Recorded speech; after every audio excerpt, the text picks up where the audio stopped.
Handcuff পরানো নিয়ে police সদস্যদের সঙ্গে বাগবিতণ্ডায় জড়িয়ে আওয়ামী লীগের প্রেসিডিয়াম সদস্য সাবেক মন্ত্রী শাহজাহান খান এবং হাসানুল হক ইনু এভাবেই বলতে থাকেন।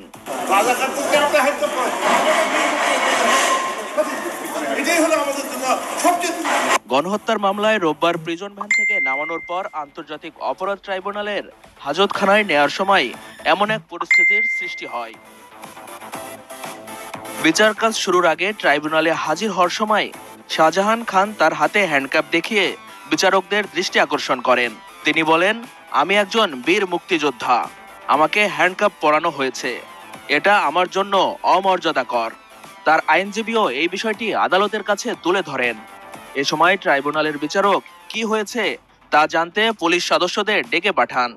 পুলিশ সদস্য নুরুন নবী ট্রাইব্যুনালকে জানান, পুলিশ সদর দপ্তরের নির্দেশনা অনুযায়ী আসামিদের এভাবে হাজির করা হয়।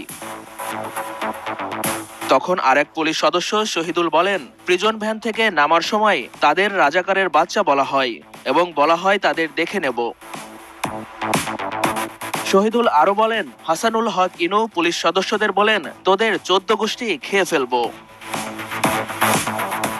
তবে কাঠগড়ায় থাকা হাসানুল হক ইনু, রাশেদ খান মেনন, শাহজাহান খান, কামরুল ইসলাম বলেন, না, তারা এসব কিছুই বলেনি, সব মিথ্যে কথা।